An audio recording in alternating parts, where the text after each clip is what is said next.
श्रीकृष्ण श्रीकृष्ण श्रीकृष्ण श्रीकृष्ण। गुरुर्ब्रह्मा गुरुर्विष्णुः गुरुर्देवो महेश्वरः गुरुः साक्षात् परं ब्रह्म तस्मै श्री गुरवे नमः। तस्मै श्री गुरवे नमः। सच्चिदानन्दरूपाय विश्वोत्पत्त्यादिहेतवे तापत्रयविनाशाय श्रीकृष्णाय वयं नुमः। सर्वत्र गोविन्दनामसङ्कीर्तनं गोविन्द गोविन्द।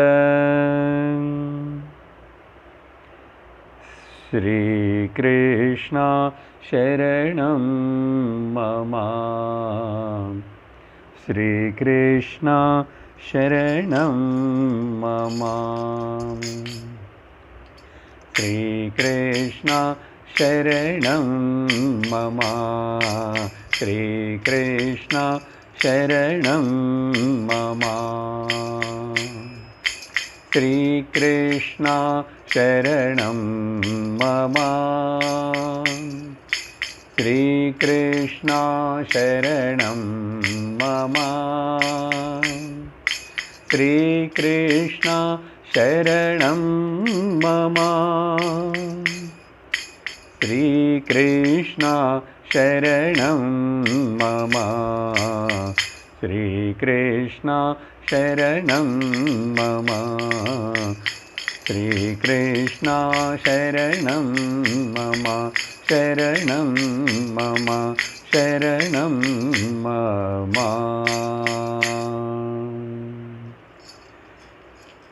कृष्णचंद्र भगवान की जय। हरि ओम तत्सत्। శ్రీమద్భాగవత మహాపురాణం 7వ స్కందమునందు ప్రహ్లాదుని యొక్క చరిత్రలో గడిచిన సత్సంగములో నరసింహస్వామి యొక్క అవతారమును గురించి విన్నాము. అలా స్తంభములో నుంచి ఆవిర్భవించినటువంటి ఆ నరసింహస్వామి ఆ హిరణ్యకశిపును తన మడిలో పడుకోబెట్టుకొని తన యొక్క గోళ్లతోటి వాడిని చీల్చి ప్రాణం తీసేశాడు.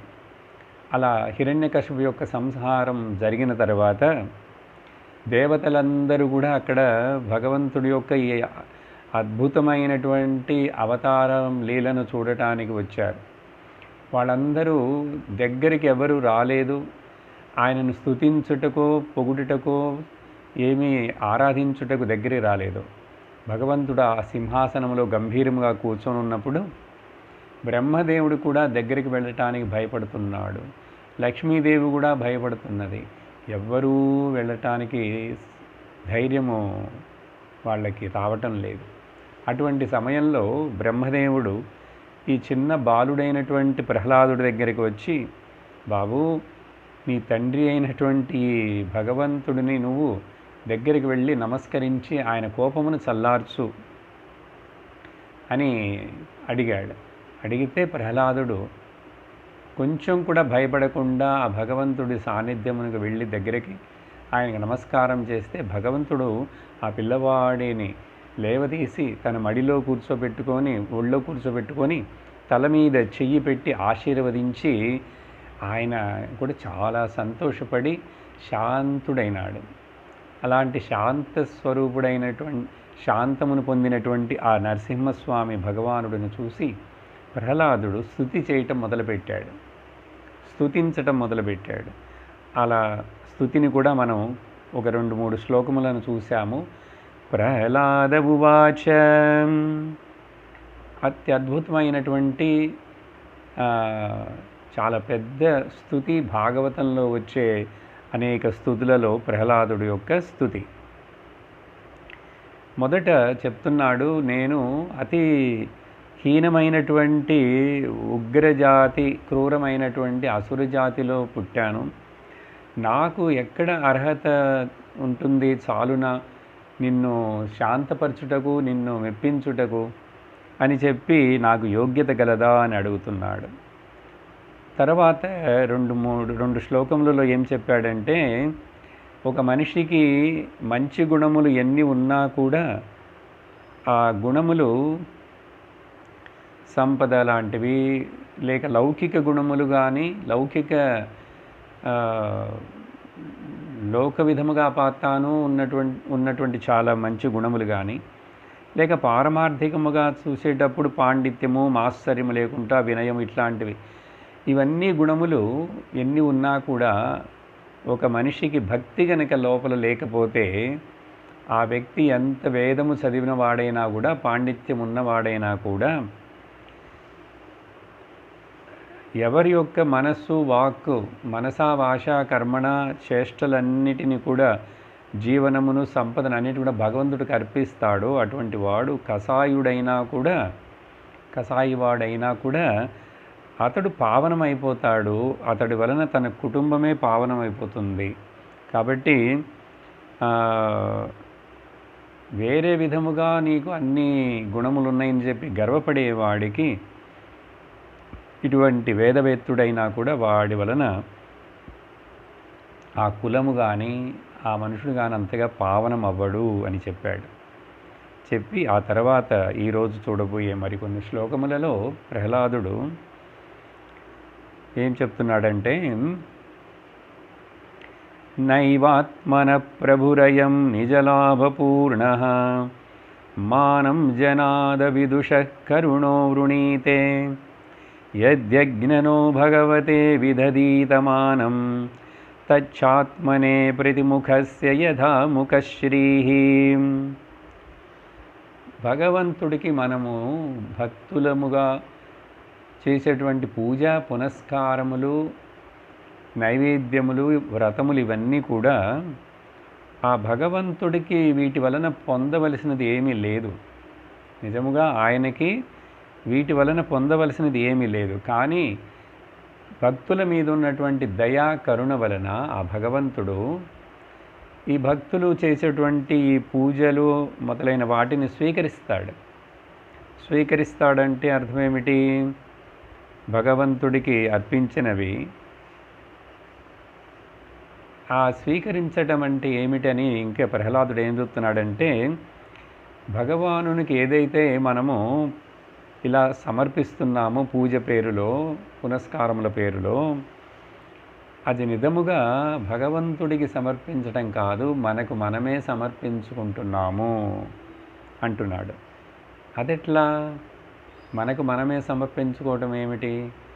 ఎందుకంటే నువ్వు ఏదైతే బయట ఆ గుడులలో, గోపురములలో, ఆ విగ్రహములలో భగవంతుడిని చూస్తున్నావో అవన్నీ ప్రతిబింబంలాగా ఆ భగవంతుడిది. దానికి ఒక ఉదాహరణ చెప్తున్నాడు. ఇది ఎట్లాగంటే, మనము ముఖమును చూసుకుంటూ అద్దంలో అలంకారము చేసుకోవాలంటే ముఖమును అద్దములో చూసుకోవాలి. అద్దములో ప్రతిఫలించే ఆ ముఖము మీద దానే అద్దంలోని అలంకారం అన్నీ కనిపిస్తాయి. ముఖమును చేసుకున్న అలంకారం ప్రతిఫలించాలి, ప్రతిబింబంగా మనకు తెలియాలంటే అద్దంలో కనపడే ముఖంలోనే ప్రతిఫలిస్తాయి. అలాగే మన ముఖమును చేసుకున్న అలంకారమని మనం అక్కడ చూసుకుంటున్నాము. అలాగే భగవంతుడని పేరు కనపంచే ఈ జగత్తును చూసారా, ఇది దేవుడి యొక్క, భగవంతుడి యొక్క ఆత్మ యొక్క ప్రతిబింబం. అందుకనే విశ్వం దర్పణ దృశ్యమాన నగరి నిజాంతర్గత తుల్యం అని శంకరాచార్యులు వారు దక్షిణామూర్తి స్తోత్రంలో రాశారు. కాబట్టి ఆ విధముగా మనం ఏమేమైతే చేస్తున్నామో అవన్నీ కూడా మనకు మనమే సమర్పించుకుంటున్నట్లుగా, ఆత్మకు సమర్పించుకున్నట్లుగా. అప్పుడు ఆత్మలో ఏమీ కొరత లేదు కాబట్టి భగవంతుడికి ఇవన్నీ అక్కరలేదు. నేను వ్యక్తిగా, వ్యష్టిగా అహంకార అభిమానాలతోటి పెరిగి అలా నేను సపరేట్ అవ్వకూడదు అని చెప్పి ఆ మనస్సును సమష్టిలోకి తిప్పుటకే ఈ పూజలు, పునస్కారం చేసి సమర్పించేటువంటిది. అని చెప్తాడు. అంటే ఆత్మబింబం కనిపించే లోకమంతా కూడా ప్రతిబింబం. అలా చెప్పి తర్వాత అంటున్నాడు, మొదటి శ్లోకంలో నేను అల్పుడను, నేను ఉగ్రజాతిలో పుట్టినవాడను, నాకు అర్హత ఉన్నదా నిన్ను పూజించుటకు అని చెప్పి అన్నాడు కదా, నిన్ను మెప్పించుటకు. కానీ ఇప్పుడు నేను అటువంటి అల్పుడననే ఆ తప్పు భావనను, తక్కువ అంచనా వేసుకునే భావనను, ఆ కలవరమును నేను విడిచిపెడతాను. ఇప్పుడు విడిచిపెట్టి తస్మాదహం విగత విక్లవ ఈశ్వరస్య, పూర్ణ ప్రయత్నంతో సర్వవిధములా నేను ఆ భగవంతుడి యొక్క మహిమను గృణామి యథామనీషం, నా బుద్ధి శక్తికి తగినట్లుగా నేను వర్ణించి చెప్తాను. చూడండి, భగవంతుని గురించి చెప్పాలి, మాట్లాడాలి అంటే అది ఆ చెప్పే మనిషి శరీరం, ఉపాధి, బుద్ధికి తగినట్లుగా అంతవరకు మాత్రమే అది వ్యక్తం చేయగలదు. పూర్ణముగా భగవంతుడిని వర్ణించి, వ్యక్తీకరించి, విశదీకరించటం అనేటువంటిది సాధ్యపడే విషయము కాదు. అలా అంటున్నాడు, నా బుద్ధికి తగినట్లుగా నేను వర్ణిస్తాను.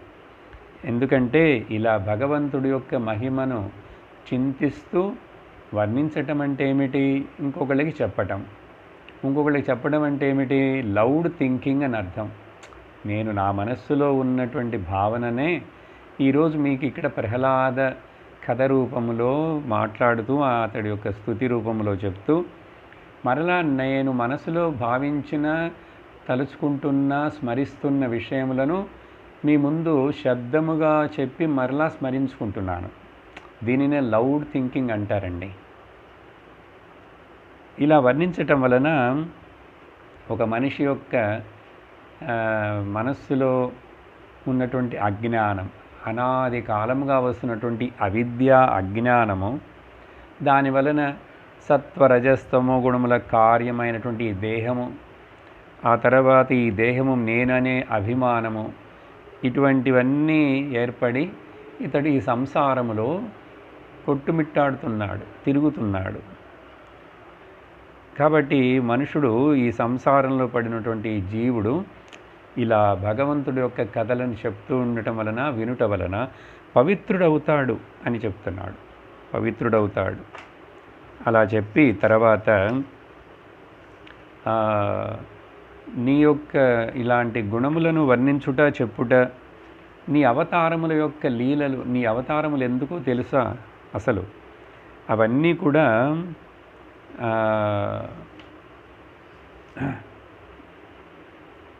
భక్తులను, ప్రాణుల యొక్క క్షేమం కోసమే, వాళ్ళందరికీ నువ్వు అనుగ్రహించడం కోసమే ఇట్లాంటి అవతారాలు తీసుకుంటావు. ముఖ్యముగా ఈ ఒక శ్లోకముల తర్వాత చెప్పేది ఏమిటంటే, నువ్వెందుకు ఇంత కోపముతోటి, ఆవేశముతో ఉంటావు భగవంతుడా? నీ యొక్క నిన్ను శత్రువుగా భావిస్తున్నటువంటి మా తండ్రిని ఆయన చంపేశావు, పర్వాలేదు, మంచిదే. నువ్వు సత్వగుణమునకు ప్రధానుడైనటువంటి వాడవు, కానీ కోపం రజోగుణ ప్రధానమైనటువంటిది అని అభిప్రాయం ఇతనికి. అందుకని ఈ భయపడుతున్నారు నీ దగ్గరికి రావటానికి దేవతలందరూ ఉన్నారే, వీళ్ళు నిజముగా నీ అనుచరులే, సత్వగుణ సంపన్నులు వాళ్ళందరూ. మాలాగా అసుర కులంతో పుట్టిన వాళ్ళు కాదు. కాబట్టి నీకింత కోపము తగదు. కోపము నుంచి నువ్వు శాంతపడు, కోపమును తగ్గించుకో అని చెప్పి భగవానుడిని అడుగుతూ, నీ అవతారం లోకంలో అందరికీ శాంతిని, సుఖమును కలిగించాలి కదా, భయపెట్టకు అని చెప్పి ఆనందమును ఇవ్వటమే కదా నీ యొక్క అవతారములు అని ఒక ఉపయోగమని చెప్తున్నాడు. చెప్పి తర్వాత నువ్వు ఈరోజు చేసినటువంటి గొప్ప పని, హిరణ్యకశ్యపుడిని చంపుటం, ఇది ఎలాంటిదంటే ఇది లోకంలో అందరూ హర్షిస్తారు. ఎందుకంటే తేలు, పాము ఇలాంటి విష జంతువులని చంపినప్పుడు దానిని అహింసా పరాయణులైనటువంటి వాళ్ళు కూడా సత్పురుషులు కూడా దానిని సంతోషిస్తారు. ఆ విషమైనటువంటి తేలు పాము వలన అనేక ప్రాణులకు నష్టం కలుగుతుందనే దృష్టితోటి, అలాగనే నువ్వు ఈరోజు చేసినటువంటి రాక్షస వధ దీని వలన సకల ప్రాణులు ఆనందముగా సుఖముగా సంతోషిస్తున్నాయి. కాబట్టి నువ్వు ప్రసన్నుడివై వాళ్ళని అనుగ్రహించు. కాబట్టి ఈ ఉగ్రరూపమైనటువంటి నరసింహావతారము లోకంలో జనులందరికీ, రాబోయే జనులు స్మరించే వాళ్ళందరికీ కూడా వాళ్ళకి భయమును పోగొట్టాలి వాళ్ళ హృదయంలో నుంచి అని చెప్పి, దానికోసము నీ ఈ యొక్క రూపమును వాళ్ళు స్మరిస్తారు అని చెప్పి సూచిస్తున్నాడు ముందే జరగబోయే విషయాన్ని. ఆ తర్వాత చెప్పి అలాగా ఇంకొకటి ఏమిటంటే ముఖ్యముగా నాహం బిభేమ్యజిత తేప్తి భయానకాస్య జిహ్వార్కనేత్ర భృగుటీరసోగ్రదంష్ట్రాత్. నీ యొక్క ఈ భయంకరమైనటువంటి భయమును కొలిపేటువంటి ఈ రూపమును చూసి నేను భయపడనే లేదు, నాకు భయం లేదు అని చెప్పి, మరి నేను ఎందుకు భయపడుతున్నానంటే ఈ లోకములో నేను ఈ శరీరమును పొంది నా కర్మల చేత నేను బంధించబడ్డాను.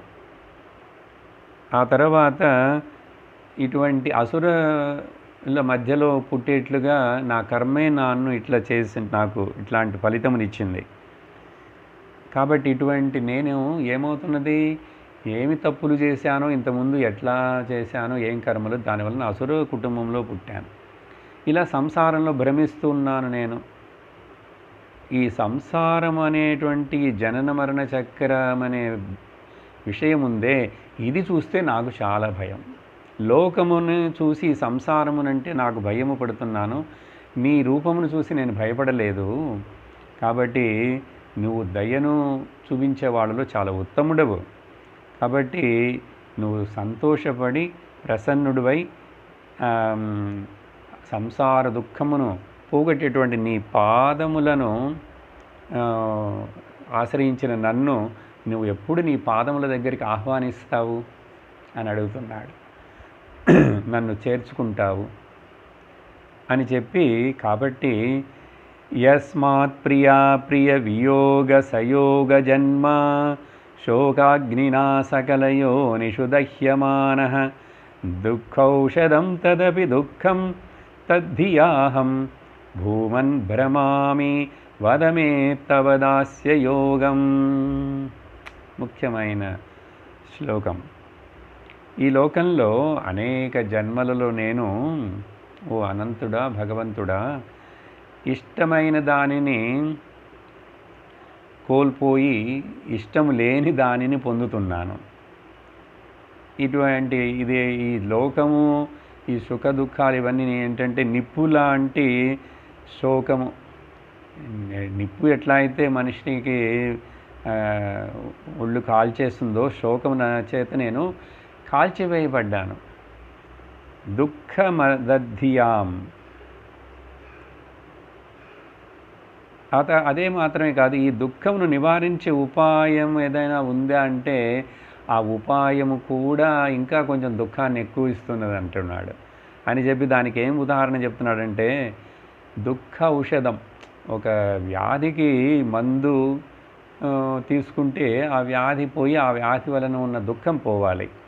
కానీ ఆ మందు వలన ఇంకా వేరే సైడ్ ఎఫెక్ట్స్ వచ్చి దుఃఖం ఎక్కువైతున్నదే.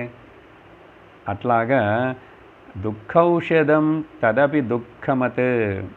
దుఃఖం అలా దుఃఖమును నివారించే ఉపాయం లేకుండా ఉన్నది. అందువలన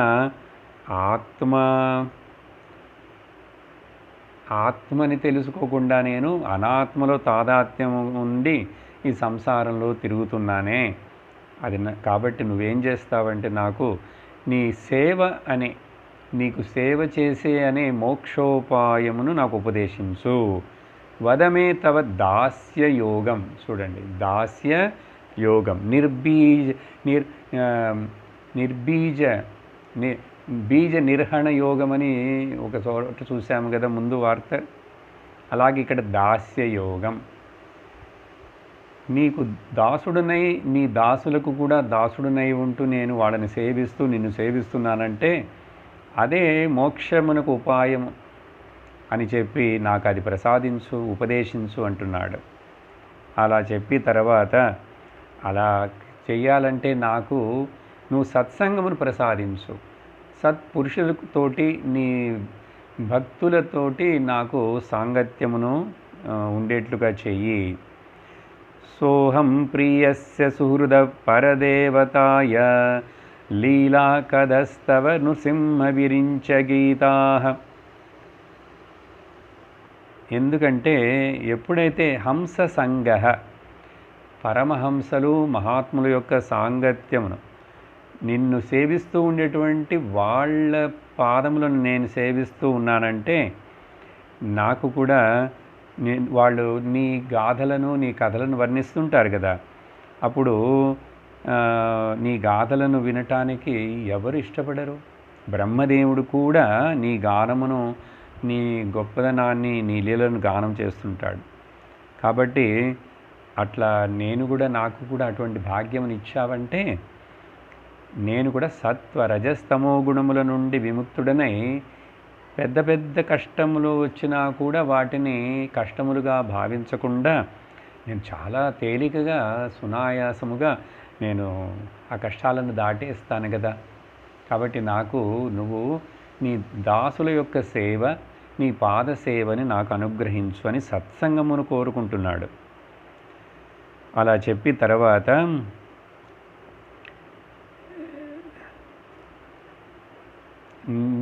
ఈ లోకంలో నువ్వు గనక ఎవరైనా ఉపేక్షించావంటే, ఎవరైతే నీ దృష్టిలో పడరో, నువ్వు ఎవరినైతే లెక్క చేయకుండా వాళ్ళని గురించి తలుచుకోకుండా ఉపేక్షించబడతారో ఆ ప్రాణులకు ఇంకా దుఃఖ నివారణమనే ఉపాయము ఈ లోకంలో దొరకటం కష్టం. అత్యంతమైన దుఃఖ నివారణ ఉపాయం లేదు. తాత్కాలికమైనవేవేవో దొరుకుతాయి కానీ ఆ దుఃఖమునకు శాశ్వతమైన పరిష్కారము ఇంకొకటి ఉండదు. కాబట్టి నువ్వు నన్ను ఉపేక్షించకు. ఉదాహరణ చెప్తున్నాడు ఇక్కడ ఈ శ్లోకంలో కూడా. పిల్లవాడిని తండ్రి ఎప్పుడైతే పిల్లవాడు తండ్రి యొక్క చెయ్యిని గట్టిగా పట్టుకోలేడు, అదే తండ్రి పిల్లవాడి చేతిని పట్టుకుంటే ఆ పిల్లవాడికి రక్షణ ఉంటుంది. వాడెక్కడ వదిలేసి వెళ్ళిపోడు. కాబట్టి అలా పిల్లవాడిని రక్షించాలనుకుంటే తండ్రి కానీ, తర్వాత రోగము వచ్చిన వానికి ఇచ్చే మందు కానీ, సముద్రంలో మునిగిపోతూ ఉన్నటువంటి నౌక, పడవ, దానిని కానీ ఎవ్వరూ ఖచ్చితంగా రక్షిస్తారు అనే విశ్వాసం లేదు ఈ లోకంలో. ఈ లోకంలో మనకు కనిపించే ఉండేటువంటి రక్షణ అంతా కూడా చాలా తాత్కాలికమైనదే, పూర్ణ రక్షణ రాదు. కాబట్టి పూర్ణ రక్షణ నీ వలన మాత్రమే, నువ్వు అనుగ్రహిస్తేనే వస్తుంది. నీ యొక్క భక్తి నువ్వు, నీ స్వరూప జ్ఞానమును నాకు తెలియజేయి, అప్పుడే నేను ఈ పూర్ణ రక్షణతోటి, శాంతితోటి నా మనసును ఉంచుకోగలను అన్నాడు. అలా చెప్పి తరువాత యస్మిన్ యతో యర్హి ఏన చ యస్య యస్మాద్యస్యై యదా యదుత యస్త్వపరోవ భావః కరోతి వికరోతి పృథక్ స్వభావః సంచోదితస్తదఖిలం భగవత్స్వరూపం. ఈ శ్లోకంలో వ్యాకరణమునందు చెప్తాము కదా, విభక్తులు అని చెప్పి నేను, నాకు, నాది, నా నుండి, నా లోపల, నాచే, నాయందు అట్లా అంటాం కదా. డూమువులు ప్రథమా విభక్తి, చేతన్ చేన్తో, తోడంతో తృతీయ విభక్తి, ఇట్లా అని ఆ విభక్తులు లాగా సంస్కృతంలో ఇక్కడ ఏం చెప్తున్నాడంటే ఎవరి చేత ఎక్కడ ఎప్పుడు దేని యందు ఎట్లా ఏదేది ఏ ఏ రకము భావగా కరోతి లేక వికరోతి చేస్తున్నాడో దానిని వికరోతి వేరే విధముగా చేస్తున్నాడో పృథక్ స్వభావ ఏమి చేసినా కూడా దేని కొరకు దేనికి సంబంధించిన దేనిని ఏ ప్రకారముగా ఉత్పత్తి చేసినను లేదా పదార్థములలో విక్రియను కలిగించిననంటే లోకంలో ఏమేమిటో జరుగుతున్నాయి అవన్నీ కూడా సర్వము భగవత్ స్వరూపం, తదఖిలం భగవత్ స్వరూపం. కాబట్టి ఇక్కడ కొత్తగా ఏమీ పుట్టించటం లేదు, కొత్తది ఏది నశించటం లేదు. ఉన్నదే కన్నుకు తెలియకుండా కనుమరుగవుతున్నది అన్మానిఫెస్ట్. అన్మానిఫెస్ట్గా కన్నుకు కనుమరుగై ఉన్నటువంటిదే మరలా కన్నులకు కనిపిస్తున్నది. కాబట్టి దీనిని ఇంగ్లీష్లో ఫిజిక్స్లో ఏం చెప్తున్నారు, ఎనర్జీయే మ్యాటర్గా మారుతుంది, మ్యాటరే ఎనర్జీగా ఉంటుంది. కానీ నో వన్, ఎవరు కూడా ఈ మ్యాటర్ని కొంచెం కూడా డిస్ట్రాయ్ చేయలేరు, ఎనర్జీని వాళ్ళు సొంతగా ఏది క్రియేట్ చేయలేరు. కాబట్టి matter and energy in between ఆడే ఈ ఆటే ఈ సృష్టి మొత్తం ప్రపంచం లీల అని చెప్పి భగవత్ స్వరూపం అన్నాడు. ఆ తరువాత ఈ మాయా చేత సృష్టించబడినటువంటి ఈ ప్రపంచంలో 16 ఆకులతోటి కూడి ఉన్నటువంటి ఈ చక్రం, ఆకులంటే ఊసలు అంటాం కదా, స్పోక్స్, దానిని ఇక్కడ ఆకులని చెప్తున్నా. 16 ఏమిటి 16?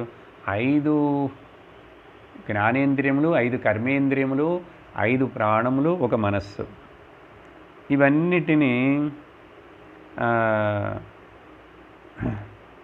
ఇవన్నీ ఆ మాయా యొక్క శక్తి వలన నీ యొక్క ఆజ్ఞ చేత మాయలో ఇటువంటి క్షోభచే ఇవన్నీ కలుగుతున్నాయి. ఆ తర్వాత ముఖ్యమైనటువంటి ఇది లింగ శరీరం, మనస్సు, దీనిని ఆధారం చేసుకొని ఇవన్నీ జరుగుతుంటాయి. కాబట్టి ఇవన్నీ కూడా ఎవరైతే తన యొక్క స్వరూపమును తెలుసుకోకుండా వేదం పూర్వములో చెప్పబడినటువంటి కామ్యకర్మలనే ప్రధానముగా పెట్టుకొని ఆ మనస్సులో ఆశలు తీరక వాటిని జయించడం చాలా కష్టంగా ఉంది. కాబట్టి వాటితో తాదాత్మ్యం పొంది అవన్నీ కూడా నీకంటే వేరు, అవి నాకు కావాలి అని చెప్పి అనుకుంటూ భిన్నముగా తలపోసేవాడు ఎవరైతే ఉన్నాడో అటువంటి వాడు ఈ సంసార చక్ర రూపముగా ఉన్నటువంటి ఈ లింగ దేహమును అతిక్రమించి దాటి వెళ్ళలేడు. అంటే సూక్ష్మ శరీరం, లింగదేహం, వీడికి అజ్ఞానం ఉన్నంత వరకు, తనను శరీరమని భావించుకున్నంత వరకు, తనను జీవుడని భావిస్తున్నంత వరకు, భావించటమే అండి. ఆ భావన మారిపోతే వీడికి ఇంక మరలా జన్మ ఉండదు. భావన మారకపోతే మరలా దీంట్లో తిరుగుతుంటాడు. కాబట్టి అనాది అవిద్య అయినటువంటి దీనిలో నేను ఈ 16 ఆకులతో కూడినటువంటి ఈ సంసార చక్రంలో నేను పడి ఉన్నానంటున్నాడు. దీంట్లో నలిగిపోతున్నాను నేను. కాబట్టి నిన్ను శరణు పొందిన నన్ను నువ్వు కొంచెం గమనించుకోయే, నన్ను రక్షించు, నన్ను ఉంది ఆ ఒడ్డుకు చేర్చు అంటున్నాడు. అలా చెప్పి ఈ లోకంలో ఈ నాకు బాగా అర్థమైపోయింది, నేను చూసి నేర్చుకున్నాను, తెలుసుకున్నాను. ఎంత బలం ఎంత సంపద ఉన్నా కూడా కాలస్వరూపుడైనటువంటి నువ్వేం చేస్తావంటే వాటన్నిటిని మృంగేస్తావు అని చెప్పి నేను చూశాను. దృష్టామయాదివి విభో అఖిల దృష్టపానాం ఆయుశ్రియో విభవ ఇచ్చతి యాంజయోయం. లోకపాలకులు ఉన్నారు కదా, నీ యొక్క సర్వెంట్లు దేవతలు, వాళ్లకు ఉండే ఆయుర్దాయం చాలా ఎక్కువే మాకంటే, మాతో పోలిస్తే మామూలు మనుషుల కంటే. వాళ్ళ సంపదలు, వాళ్ళ సుఖాలు, భోగాలు ఎక్కువే, వాళ్ళకంటే అధికారములు, ఇవన్నీ నేను చూశాను. లోకాన్ని బాగా విమర్శించి చూశాను. మానవుడు కోరేవి కూడా ఇట్లాంటి సుఖాలే కదా. కాబట్టి మా తండ్రి కోపంతో కనుబొమ్మలను విరిచాడంటే ఈ లోకపాలకులందరూ పరిగెత్తుకుంటూ వచ్చి చేతులు కట్టుకొని ఆయన ముందు నిలబడతారు. అలాంటి ఆ తండ్రిని పొంది ఆయనను మాత్రమే కాకుండా ఆ సంపదలనన్నిటినీ కూడా నువ్వు అటువంటి మా తండ్రిని నువ్వు సంహరించేశావు. ఇంకా ఏమిటి ఈ లోకంలో నీకంటే గొప్పవాడు ఎవరున్నారు? కాబట్టి దేహధారులైనటువంటి జీవులు కోరేటువంటి భోగాలు ఉన్నాయి చూడు భగవంతుడా, ఈ ఆయుర్దాయము, సంపద, అధికారము, ఈవెన్ బ్రహ్మదేవుడితోటి సహా అందరికి కూడా ఏవేవైతే వాళ్ళ సుఖాలు, లేక కొంతమందికి సిద్ధులు ఉన్నాయి, ఓకే, అష్టసిద్ధులు, ఇవన్నిటిలో దేనిని కూడా నేను నీ దగ్గర నుంచి కోరుకోవటం లేదు. ఎందుకంటే నాకు నిత్య అనిత్య వస్తు వివేకం చేయటం నాకు తెలిసింది.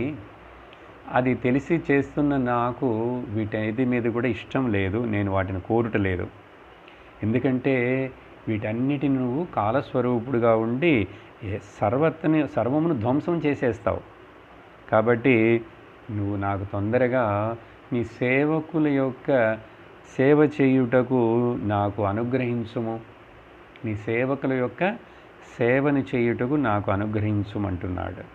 ఇక్కడ ఏం చెప్తున్నాడంటే డిజైర్ కిల్స్, నీడ్ ఫిల్స్. కాబట్టి ఆశే అన్ని దుఃఖములకు కారణము, ఆశ.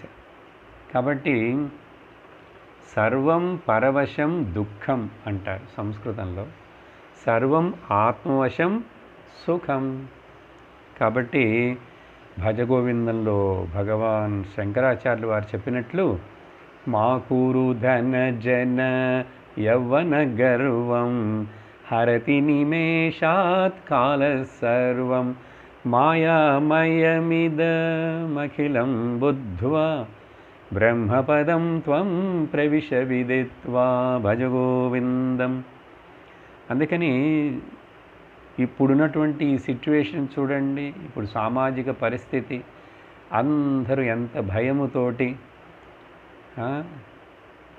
టెక్నాలజీ కానీ, సైన్స్ కానీ, డాక్టర్స్ కానీ, గవర్నమెంట్లు కానీ, పెద్ద పెద్ద రాజ్యములు కానీ, లోకమంతా కూడా ఆ ఒక్క వైరస్ వలన ఎంత భయపడుతూ వణికిపోతున్నది, ప్రాణాలు పోతున్నాయి. ఇది ఏమిటంటే ఈ సందర్భమును మనము చక్కగా ఉపయోగించుకొని విమర్శించి చూసామంటే, నేను అనుకుంటున్నా కొన్ని ఏమైందంటే అందరికీ మొదట్లో బాగా ఈ భయం ఏర్పడుతుంది. ఆ భయము వలన భక్తులైనటువంటి వాళ్ళు బాగా భగవంతుడిని ఇంకా స్మరించుకుంటారు. భగవంతుడిని ఇంకా స్మరించుటకు ఒక మంచి అవకాశము. భగవంతుడిని స్మరించుకుంటుంటే ఈ భయము తొలగిపోతుంది. జరగవలసింది ఏమి జరిగినా కూడా భయం అనేది లేకుండా ఉంటాం. అలాగే రక్షణ కూడా ఏర్పడుతుంది.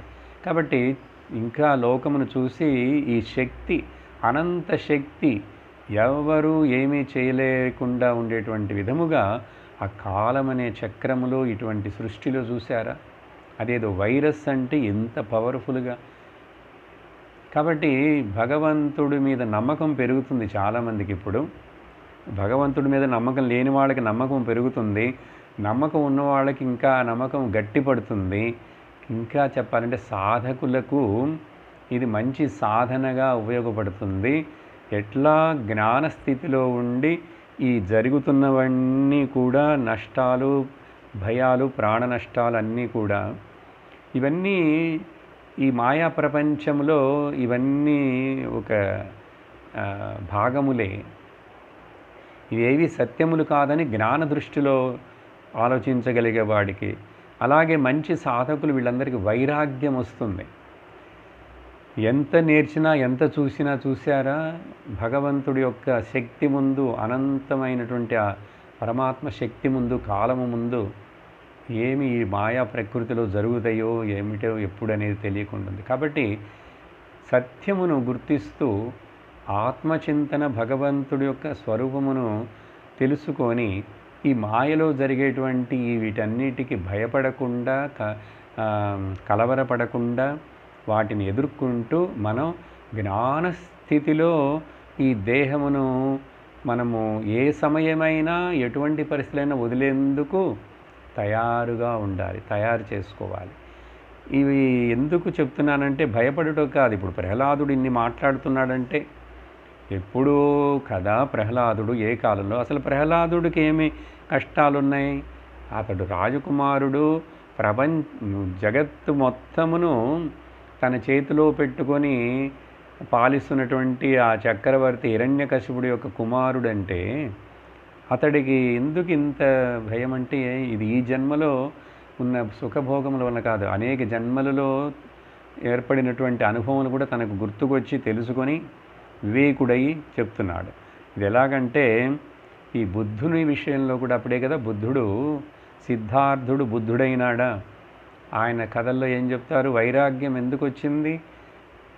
ఎప్పుడైతే దుఃఖమును చూశాడో, ముసలితనాన్ని చూశాడు, రోగాన్ని చూశాడు, మరణాన్ని చూశాడు, అంతవరకు అవి చూడనీయకుండా వాళ్ళ నాన్నగారు సుఖముల మధ్యలోనే పెట్టి చిన్నప్పుడే పెళ్లి చేసేసి ఆ భోగాల్లో ఉంచి అట్లా అన్నాడు.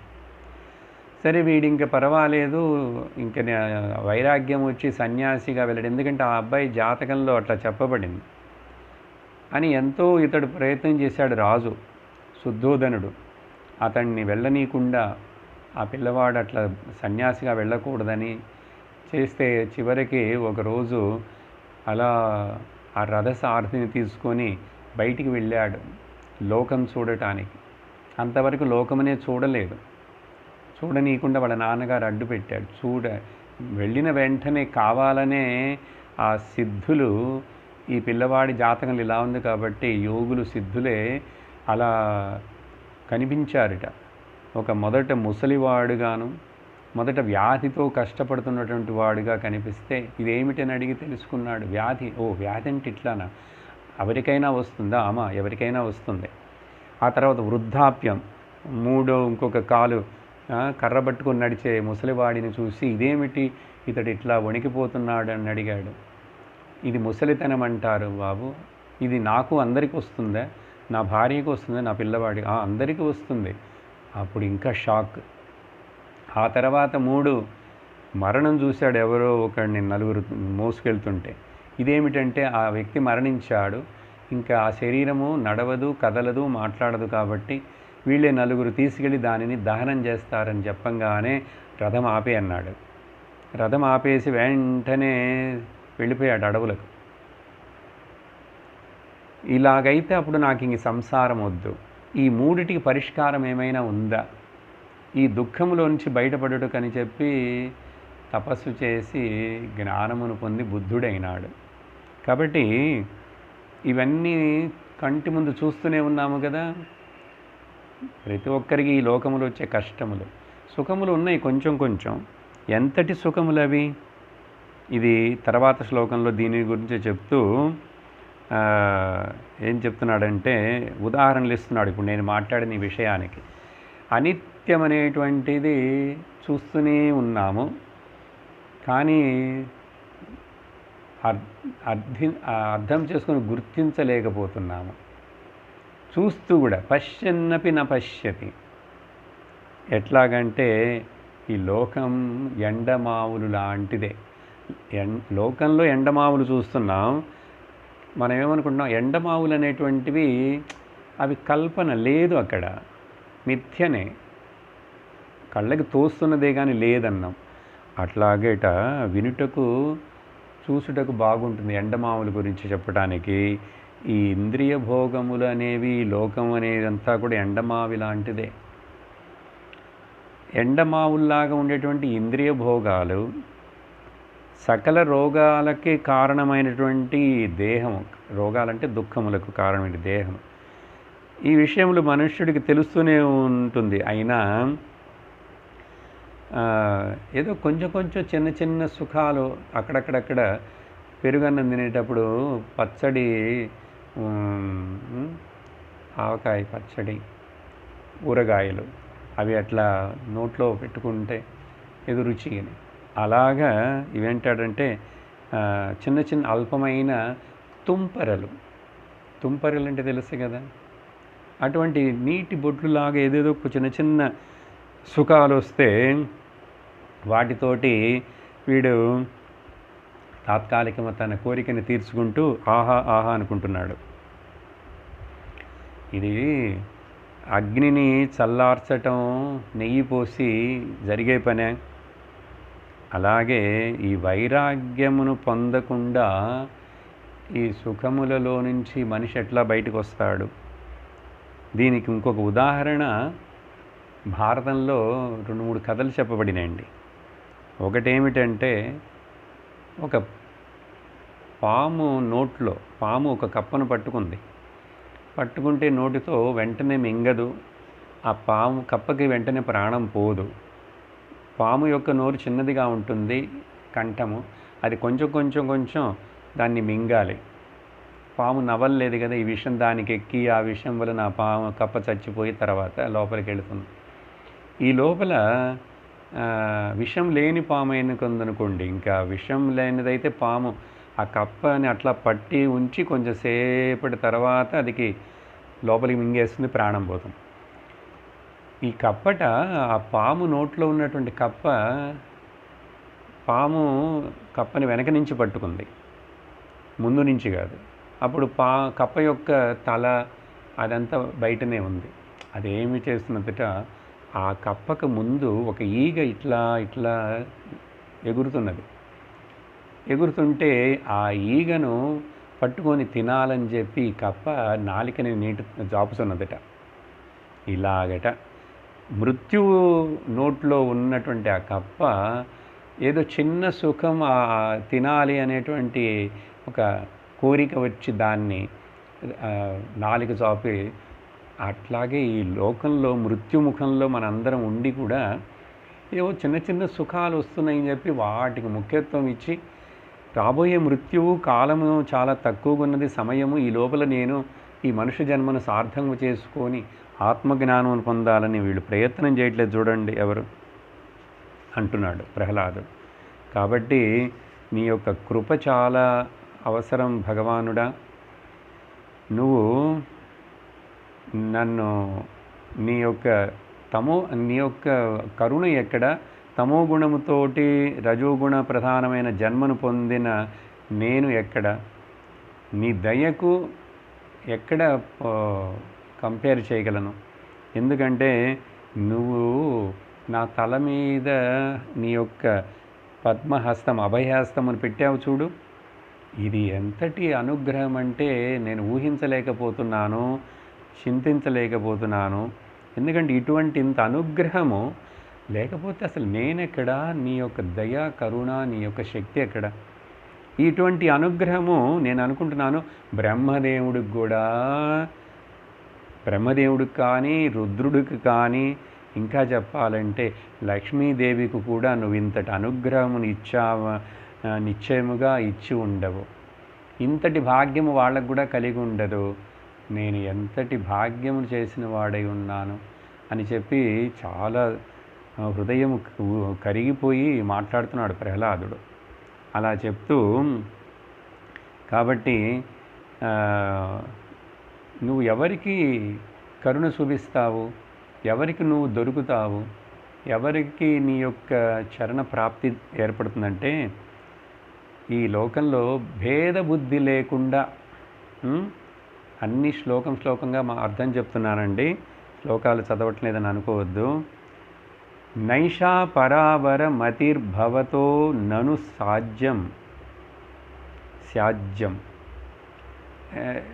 నేను గొప్పవాడిని, వాళ్ళు వేరు, వాళ్ళు తక్కువ, వాళ్ళు అజ్ఞానులు జనులని, నేను జ్ఞానినని, ఈ భేద బుద్ధి ఉంటుంది ఎక్కువగా జనానికి లోకంలో. కానీ నువ్వు భేదబుద్ధి నీకు కొంచెం కూడా లేదు. నువ్వు అందరికీ సమానుడివే, అందరిలో సమానముగా ఉన్నావు. నువ్వు కల్పవృక్షము వంటి వాడవు. నిన్ను సేవించే వాళ్ళను, నిన్ను నమ్మిన వాళ్ళను, నువ్వు చెప్పినవి వినేవాళ్ళను నువ్వు చక్కగా అనుగ్రహిస్తావు. ఓకే. వాళ్ళ అనుగ్రహము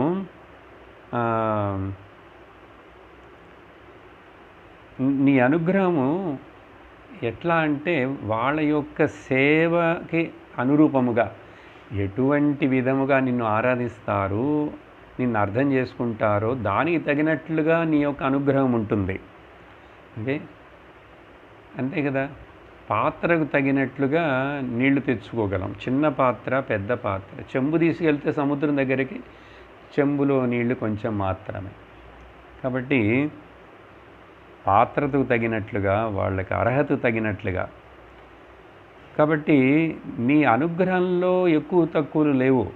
నువ్వు అందరినీ పూర్ణముగా అనుగ్రహించుటకు సిద్ధముగా ఉన్నావు. కానీ వాళ్ళలో ఎక్కువ తక్కువలు ఉన్నాయి. పాయింట్ చూడండి. ఆ మనిషిలో ఎక్కువ తక్కువలు వాడిలో ఉన్నాయి కాబట్టి దానికి తగినట్లుగా. ఎక్కువ తక్కువలు అంటే అదే నాకు ద్వైత భావన, వేరు భేద బుద్ధి ఉన్నది కదా. దానికి తగినట్లుగా వాళ్ళ సేవ, వాళ్ళ యొక్క కైంకర్యమే దాంట్లో ఉన్న భేదములే నీ అనుగ్రహములో భేదములు ఉన్నట్లుగా కనిపిస్తున్నాయి. కానీ ఇప్పుడు నేను ఇదే ఉదాహరణ చెప్పాను కదా. నేను చిన్న చెంబుని తీసుకెళ్ళి నాకు కొంచెం నీళ్లు దొరికినాయి అంటే, ఇంకొకడేమో పెద్ద ట్యాంకీని తీసుకెళ్ళి మరిన్ని నీళ్లు తెచ్చుకున్నాడు. ఇప్పుడు ఎవరి లోపం? సముద్రం ఇవ్వననే చెప్పింది. నువ్వేం చిన్న చెంబుతోటి వెళ్ళావు. అదే చిన్న మనస్సు, నేరో మైండెడ్ ఉన్న వాళ్ళకి కొంచెం చిన్నదిగానే ఆ భగవంతుడు అనుగ్రహం జరుగుతుంది అని చెప్పి, ఆ తర్వాత దీనికి ముండకోపనిషత్తులో కూడా ఈ సారాంశమునకు ఒక మంత్రం. ఎవరైతే నిన్ను మాత్రమే కావాలని వేడుకుంటారో వాళ్ళకి నీవు ఇచ్చేస్తావు, నిన్నే వాళ్ళకి సమర్పిస్తావు. ఉద్ధవగీతలో చెప్పబోతున్నాడు భగవంతుడు ఇప్పుడు 11వ స్కంధములో. నేను భక్తుల వెనక నడుస్తాను, వాళ్ళ పాదధూళి నా తల మీద వేసుకొని నేను పవిత్రుడనవుతాను అంటున్నాడు భగవంతుడు. ఎంత ఆశ్చర్యం చూడండి. భాగవతంలో ఇలా 1-2 చోట్ల అంబరీషుడి కథలో కూడా ఆ విషయం చెప్పబడుతుంది. ఉద్ధవుడితోటి కూడా భగవంతుడు చెప్తున్నాడు. కాబట్టి ఉపనిషత్తు ఏమంటుందంటే, యమేవైష వృణుతే తేన లభ్యః తస్యైష ఆత్మా వివృణుతే తను స్వాం. ఎవరైతే ఆత్మను వరించుకుంటారో ఆత్మ వాళ్ళను వరిస్తుంది. అర్థం సింపుల్గా చెప్పాలంటే. కాబట్టి ఆత్మ నాకు కావాలి, నేను ఆత్మను మొదల్లో వరించుకోవాలి, ఆశించాలి. ఆత్మ జ్ఞానమునకు ఆశపడాలి. ఈ ఆశ కాదు. ఈ ఆశ అన్ని ఆశలను తొలగించేస్తుంది. కాబట్టి ఈ ఆశ ఉండాలి. కాబట్టి ఎవరైతే ఆత్మను వరించుకుంటారో ఆత్మ వాళ్ళను వరిస్తుంది. వాళ్ళకి తన్ను తాను తెలియచేసుకుంటుంది ఆత్మ అని చెప్పిన మంత్రం. ఆ తర్వాత ఈ సత్సంగం అనేది లేకపోతే మనిషికి అసలు ఈ జ్ఞానం ఎట్లా కలుగుతుంది? భక్తి మార్గము, మంచి మార్గము,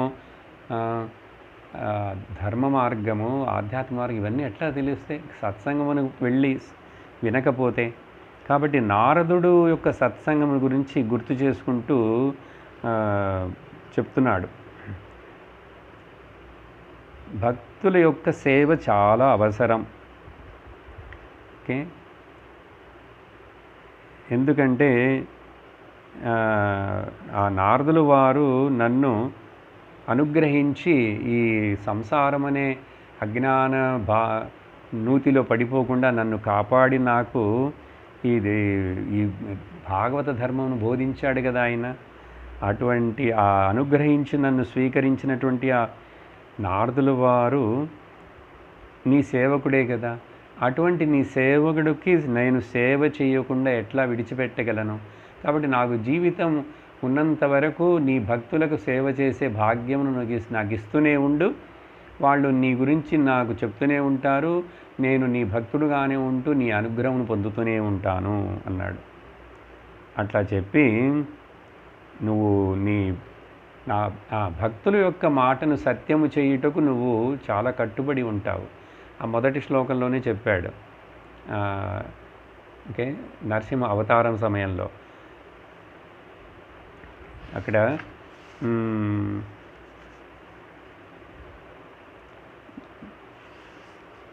భక్తుడి యొక్క మాటలను నువ్వు కాపాడుటకు, రక్షించుటకు ఈ లోకంలో సత్యం విధాతుం నిజభృత్య భాషితం. భృత్య నారదుడు మొదలైన వారి యొక్క పలుకులను, బ్రహ్మదేవుడి యొక్క మాటను నువ్వు సత్యము చేయుటకు, చివరకు నేను మా నాన్నగారు నన్ను చంపేస్తాను, నిన్ను రక్షించేవాడు ఆ భగవంతుడైతే, నాకంటే గొప్పవాడైతే ఆ భగవంతుడు నన్ను రక్షించుగాక అని మా నాన్నగారు మాట్లాడిన మాటలను నువ్వు సత్యము చేయుటకు, ఆయన మా తండ్రి నా తలను నరకటానికి ముందే నువ్వు ఈ స్తంభము గర్భము ధరించి, స్తంభముయే గర్భము ధరించిందిట, ధరించి దాంట్లోంచి నువ్వు పుట్టావు చూడు, ఎంత గొప్ప విషయం ఇది. కాబట్టి గుర్తు చేస్తున్నాడు మా నాన్న చెప్పిన మాటలను. అవి నిరూపించుటకు నారదులు వారు చెప్పారు సత్యం, బ్రహ్మదేవుడు చెప్పాడు, మా నాన్నగారు అన్నారు నిన్ను రక్షిస్తాడో చూద్దాము, నిన్ను ఆ భగవంతుడు ఉంటే నిజముగా నిన్ను రక్షించుగాక అన్నాడుగా, వచ్చాడు, రక్షించాడు అని చెప్పి గుర్తు చేసి ఈ తర్వాత కొన్ని శ్లోకాల్లో అద్వైత వేదాంతం, అద్వైత భక్తిని, వేదాంతమును చెప్తున్నాడు. ఈ జగత్తు నువ్వే, జగత్తు వేరు కాదు, నువ్వు వేరు కాదు. ఏకస్త్వమేవ జగదేతముష్య యత్వమాద్యంతయో. ఆది అంతము అన్నీ కూడా నువ్వే. జగత్తు నీయందే పుట్టి, నీయందే నిలిచి, నీయందే లీనమవుతున్నది. కానీ నువ్వు ఈ జగత్తు కనిపించకపోయినా కూడా నువ్వు విలక్షణుడుగానే, దీనికంటే విలక్షణుడయ్యే ఉంటున్నావు అని చెప్పి, నువ్వు నీ మాయాశక్తిని వ్యక్తం చేయుటకు ఉపయోగించి జగత్తుగా కనిపిస్తున్నావు. దానిలో తర్వాత అన్ని నామరూపముల వెనక కూడా సత్తాస్ఫూర్తుల రూపంలో నువ్వు ప్రవేశించి ఆ గుణములన్నీ అనేకముగా ఉన్నట్లుగా కనిపిస్తున్నాయి, కానీ నీలో ఒక గుణము లేదు, ఒక వికారము లేదు, కానీ అన్నీ నువ్వుగా ఉన్నట్లుగా భాషిస్తున్నావు అని చెప్పి అద్వైత బ్రహ్మ సత్యం జగన్విద్య ఏకమేవా ద్వితీయం నేహ నానాస్తి కించననే ఆ ఉపనిషత్తు వాక్యాలను ఇక్కడ శ్లోకం రూపంలో చెప్పాడు. అలాగే తర్వాత సో కారణ రూపముగా ఉన్నటువంటి కారణం ఏదో ఉంది, కార్యం కనపడుతున్నది. ఈ కార్యకారణ రూపం జగత్తు మొత్తం నిశ్చయముగా నువ్వే. అలా కార్యకారణకి జగత్తుకు కారణముగా ఉన్నా కూడా నువ్వు వీటిని అంటకుండానే ఉన్నావు. ఎందుకంటే ఇంకొకటి ఏం చెప్తున్నాడంటే ఇక్కడ, నావాడు పరాయివాడు అనే ఈ అజ్ఞాన కల్పితమైన భేదబుద్ధి ఇది యథార్థము కాదు. ఇక్కడ నువ్వు నేను అనేటువంటిది శరీరాలు ఇన్ని కనపడుతున్నప్పటికీ కూడా ఇవన్నీ ఒకటే. అన్నిటి యందు ఉన్నటువంటిది ఒకే ఒక శక్తి, ఒకే ఒక ఆత్మ. ఎందుకంటే ఇలా చెప్తున్నానని ఒక చక్కటి పాయింట్ వివరిస్తున్నాడు 2 ఉదాహరణలతోటి. ఏది దేని నుండి పుట్టి, దేని యందు నిలుస్తుండి, దేనిలో కలిసిపోతుందో, బాగా వినండి, ఏది నుండి పుట్టి, ఏది యందు నిలిచి, ఏది యందు లయించిపోతున్నదో అప్పుడు అది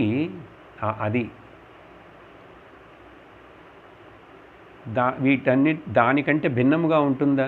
దేనిలోంచి పుట్టి దేనిలో నిలిచి దేనిలో కలుస్తున్నదో, ఈ పుట్టినటువంటిది, నిలిచినటువంటిది, ఆ కలిసిపోయినటువంటిది ఆ దేదిలో నుండి వచ్చినదో దానికంటే భిన్నముగా ఉంటుందా, వేరుగా? అర్థమైందా పాయింట్? ఉదాహరణ చెప్తున్నాడు, ప్రహ్లాదుడు ఇస్తున్నాడు. ఏమిటంటే, భూమి యొక్క వికారము చెట్టు. కానీ చెట్టుకి భూమికి సంబంధం ఉన్నదా చూస్తే మామూలుగా కళ్ళతోటి? చెట్టు చెట్టుగా ఉంది, భూమి వేరుగా ఉంది. భూమి రాళ్ళు తెప్పలు మట్టిగా ఉంది. అది ప్రాణం లేనిదిలాగా ఉంది. కానీ చెట్టులో ప్రాణం ఉందే. ఇది కూడా ముండకోపనిషత్తు ఈ ఉదాహరణను చెప్తుంది. ఇది ఆశ్చర్యం సృష్టిలో భగవంతుడిలో జరగచ్చు. అలాగే ప్రాణం ఉన్నటువంటి దేహము, చైతన్యమైనటువంటి దేహములో నుంచి ప్రాణము లేని నఖములు, శిఖలు, వెంట్రుకలు, గోళ్ళు పెరుగుతున్నాయిగా. ఏంటి ఆశ్చర్యం! 2 రకాలుగాను అక్కడ ఉదాహరణ చెప్పబడింది. అట్లాగే ఇక్కడ ప్రహ్లాదుడు పృథివీ మామూలుగా చూస్తే భగవంతుడు అన్ని చోట్ల ఉన్నాడనేటువంటి పాయింట్ వేరే అండి, అది అట్లా ఉండనివ్వండి. భూమి ప్రాణము లేని మట్టి, రాళ్ళు, రెప్పలను, దాంట్లో నుంచి ఎట్లా చెట్టు వచ్చింది? అప్పుడు చెట్టు అనేటువంటిది పృథివీ కంటే భిన్నముగా లేదుగా, భిన్నము కాదు. ఎందుకంటే భూమిలో నుంచి పుట్టిందా, భూమిలోనే పెరుగుతున్నదా, భూమి మీద భూమిలోనే కలిసిపోతున్నదా లేదా? అప్పుడు ఏది ఎదిలో నుంచి పుట్టి నిలిచి కలిసిపోతున్నదో అది ఇది ఒకటే కదా. ఇది జ్ఞానం అండి, వేదాంతం. అలాగే మరొక ఉదాహరణ ఏం చెప్తున్నాడంటే, కాలం, టైం అంటాం కదా. ఈ కాలం అనే వికారంలో ఎట్లా చెప్తాం? కాలము పొద్దున్నే ఉషకాలం అంటాం.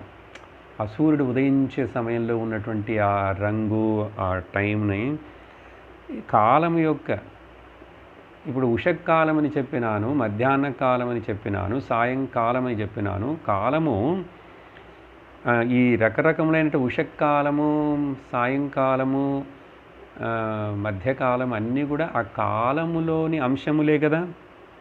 ఆ కాలము కంటే భిన్నముగా ఉన్నదా ఈ కాలం అనేటువంటిది? లేదు. కాలమునే మనము ఫ్రాగ్మెంట్స్గా సెకండ్స్, మినిట్స్, 1 అవర్ అన్నాం. నువ్వు ఏమి చెప్పినా ఇయర్స్, లైట్ ఇయర్స్ అని చెప్పు, నెలలని చెప్పు, ఏది చెప్పినా కూడా కాలము అదే కదా. అలాగే చూడండి, చక్కటి ఉదాహరణలు 2 ఇచ్చి ఇలా చెప్పి, కాబట్టి చివరికి ఇక్కడ చివరగా అది ఇంకా ఉన్నాయి, ఇంకా కొంచెం లోతుగా చెప్పేటప్పుడు. కాబట్టి నాకేమీ అర్థమైనదంటే, నువ్వు ఆనంద స్వరూపుడవు, సత్తా చిత్తు రూపం కూడా నువ్వే, సత్తా స్ఫూర్తుల రూపంలో కూడా నువ్వే ఉన్నావు. కానీ ఏమీ చెయ్యని వాడిగా నిష్క్రియుడుగా ఉన్నావు. కాబట్టి అటువంటి సచ్చిత్ ఆనంద స్వరూపుడైనటువంటి నీయందు, నిష్క్రియుడు అయినటువంటి నీయందు ఏమి జరగట్లేదు. నీయందు ఈ జగత్తును జస్ట్ నీయందే, నీ చేతనే నీయందే విలీనము చేయబడుతున్నాయి. అంటే ఏంటంటే, 3 గుణములకు, 3 అవస్థలకు, 3 శరీరములకు, 3 ప్రపంచములకు, ఈ 3 అనేటువంటిది నేను వేదాంత భాషలో చెప్తున్నానండి. శరీరత్రయం, అవస్థాత్రయం, అవస్థాత్రయం అండ్ ప్రపంచత్రయం, స్థూల సూక్ష్మ కారణ, జాగ్రత్త స్వప్న సుషుప్తి.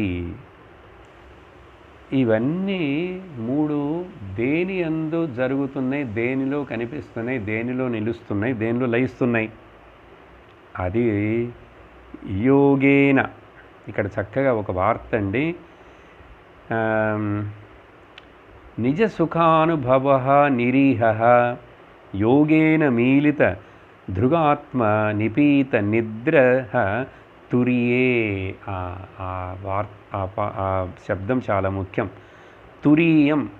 ఈ తురీయం అనేటువంటి వార్త పదమును మాండుక్యోపనిషత్తు అత్యంత ముఖ్యముగా చెప్పి వివరిస్తుంది. ఆ ఓంకారమును తీసుకొని 3 అవస్థలు, 3 మాత్రలు, 3 అక్షరములు, అలాగే అప్పుడు తురీయ స్థితో నతు తమోన గుణాంశయుంక్షే.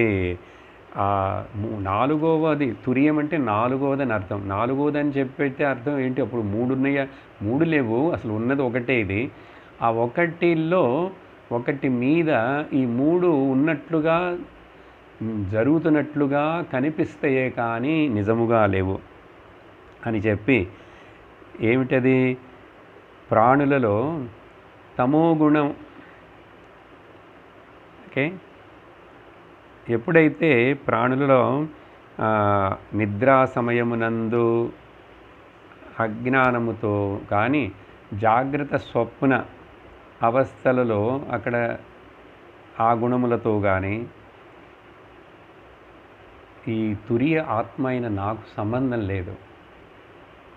అందుకని నాకు సంబంధం లేదు కాబట్టే అవి 3 వస్తున్నాయి, పోతున్నాయి. నేను వాటితో తాదాత్మ్యం కాకుండా ఉన్నానంటే నేను అసంగుడను. ఇది చింతించాలి, గమనిస్తూ ఉండాలి. నిద్ర వచ్చింది, పోయింది. కల వచ్చింది, పోయింది. నాకేమైంది? నాకేమీ కాలేదు. నేను అట్లాగే ఉన్నాను. కానీ నేను మనస్సు అనుకొని శరీరం అనుకుంటే నాకేదో అయిందని మనం దాంట్లో పడిపోతాం. నేను శరీరము కాదు, మనస్సు కాదు. కానీ ఈ 3ని చూశాను, తెలుసుకున్నాను, వస్తున్నాయి, పోతున్నాయి. వస్తూ పోతున్నవి నేను రోడ్డు మీద ట్రాఫిక్ సిగ్నల్ దగ్గర ఉండి వచ్చిపోయే కార్లన్నిటినీ చూస్తున్నాను, బండ్లని చూస్తున్నాను. అవన్నీ చూస్తున్నాను కాబట్టి, నేను చూసేవాడిని కాబట్టి, చూసే నాకు ఆ చూడబడే వాటితోటి ఏ సంబంధము లేదు. సంబంధము లేదు అంటే అవన్నీ అసలు నిజము కాదు. చూస్తున్న వాడిని నేను నిజము. నాలో మార్పు లేదు. నాలో మార్పు లేదు. ఆ మార్పు లేని నేను తురీయుడిని, బ్రహ్మమును అని చెప్పి తెలుసుకోవటం. దీనికి ఇంకొక మామూలుగా ఉదాహరణ ఏమిటంటే, ఈ గుళ్ళల్లో అద్దాల గది ఉంటుంది కదండి. ఆ అద్దాల గదిలోకి వెళితే అక్కడ దేవుణ్ణి పడుకోబెడతారు. అప్పుడప్పుడు పడుకోబెట్టి రాత్రిపూట ఆయనని అద్దాల గుడి. ఎందుకంటే ఒకే దేవుడు అందరి యందు ఉన్నాడు, అన్నిటి యందు ఆత్మరూపముగా ఉండి ప్రకాశిస్తున్నాడని తెలియజేయుటకు ఆ అద్దాల మహల్ గదిని ఎన్ని గుళ్ళల్లో పెట్టారు. ఏమిటది చూడండి. అద్వైత సిద్ధాంతమును ప్రజలకి ఎట్లాగో ఇండైరెక్ట్ అయినా సరే తెలియచేయాలని చెప్పి, అందుకని ఒకే దేవుడిదే, ఒక్కడే. నేను పోయి అద్దాల మహల్లోకి మనం వెళ్తాం అనుకోండి, చూడటానికి వెళ్ళనిస్తారు. వెళితే నేను ఒక్కడినే అనేకముగా కనపడతాను, అనేకముగా కనపడతాను. అనేకమైనటువంటి నా బొమ్మలను చూసుకుని నేను ఆనందిస్తాను. కానీ అదే అద్దాల గదిలోకి ఒక కుక్క వచ్చిందనుకోండి తెలియక, ఆ కుక్కకి ఇంకొక కుక్కను చూస్తే వెంటనే మొరుగుతుంది. దానికి నచ్చదు, అరవాలి, కరవాలి. అలా ఇది అరవగా కరవగా ఎక్కువ ఆ అద్దాలలో కనపడే అన్ని కుక్క ప్రతిబింబాలు అరుస్తుంటే దీనికి తట్టుకోలేక వెళ్ళి కరవాలని చేసి వాటిని కరిచి పళ్ళన్ని రక్తం వచ్చి అలసిపోయి సొలసిపోయి అక్కడే పడి ప్రాణం వదిలేస్తుంది. ఎందువలన? అవన్నీ నా రూపాలే, అసలు అవి నిజముగా లేవు. ఉన్నది నేను అని దానికి తెలియలేదు. పాపం జ్ఞానం లేనందువలన. మనిషికి జ్ఞానం లేదని చెప్తామా? ఇప్పుడు మనిషి కూడా కుక్కతోటి గాడితోటి సమానం అంటామా? ఎవరైనా తిడితే కోపం వస్తుంది. శాస్త్రము మనలందరినీ అట్లాగే తిడుతుంది ఇండైరెక్ట్గా. నువ్వు జంతువు కాదు కదా, మనుష్యుడివి, ద్విపాద పశువుని, నాట్ చతుష్పాద. అప్పుడు నీకు మెదడు అనేది ఇవ్వబడినది, బుద్ధి అనేది ఇవ్వబడినది, వివేకము నువ్వు ఉపయోగించుకోవచ్చు, నీకు చాయిస్ ఇవ్వబడినది. నువ్వు ఎందుకు దానిని ఉపయోగించుకోవు అని చెప్పి ఇక్కడ ఈ విషయం వరకు మనం ఈరోజు నిలుపుతాము. చాలా ముఖ్యమైన, చూడండి, భగవంతుడిని ముందు పెట్టుకొని భక్తితోటి పరిపూర్ణ జ్ఞానము లోపల క్లారిటీ ఉన్నది కాబట్టి ప్రహ్లాదుడి యొక్క భక్తి పూర్ణమైనటువంటి శుద్ధ పర జ్ఞానభక్తి, జ్ఞానముతో కూడినటువంటి పరాభక్తి. ఇంక దీనికి తర్వాత మరొక స్టేజ్ అంటూ ఏమీ లేదు. దాంట్లో ఒక్క లోపము లేదు, ఒక కొరత కూడా లేదు. అది మనము తెలుసుకోవాలి. అందుచేత ప్రహ్లాదుడు ప్రసిద్ధుడైనాడు. ఇప్పుడు కూడా ఈరోజు కూడా ప్రహ్లాదనారద పరాశర పుండరీక్ అని చెప్పి లిస్టు చదివామంటే భక్తులలో ఆ ప్రహ్లాదుడి పేరును మొదట చెప్పుకుంటూ వస్తాం. ఇటువంటి ప్రహ్లాదుడి యొక్క స్తుతిని మనము వినుట వలన మనందరి హృదయంలో కూడా మనకు చక్కటి శుద్ధమైన జ్ఞానముతో కూడినటువంటి భక్తి, ఆ భక్తిలో మనము నిజముగా ఉన్నామా, మన భక్తి భయముతోటి బేరము మాట్లాడే పద్ధతిలో ఉన్నదా, లేక అన్నీ సమర్పించి అన్నిటినీ ఆయన ఆ భగవంతుడు సత్యమును ముందు సమర్పించు బుద్ధితోటి ఉన్నదా, నేను నాదని అహంకారం లేకుండా ఉన్నదా అని ప్రతి క్షణము గమనించుకోవాలి. అప్పుడే మనము నిజమైన భక్తులమవుతాము, నిజమైన భక్తిని పొందుతాము, నిజమైన భక్తి వలన ప్రయోజనమును పొందుతాము. ఓమానందం ఓమానందం ఓమానందం సచ్చిదానందం ఓమానందం బ్రహ్మానందం ఓమానందం ఆత్మానందం ఓమానందం కృష్ణానందం ఓమానందం అమృతానందం. ఓం నమః శివాయ ఓం నమః శివాయ ఓం నమః శివాయ ఓం నమః శివాయ ఓం నమః శివాయ ఓం నమః శివాయ. సర్వత్ర గోవిందనామ సంకీర్తనం గోవింద గోవింద. ఓం లోకాః సమస్తాః సుఖినో భవంతు, లోకాః సమస్తాః సుఖినో భవంతు, లోకాః సమస్తాః సుఖినో భవంతు. ఓం శాంతి శాంతి శాంతి. హరి ఓం శ్రీ గురుభ్యో నమః. హరి ఓం. హరి ఓం తత్సత్. నారాయణ.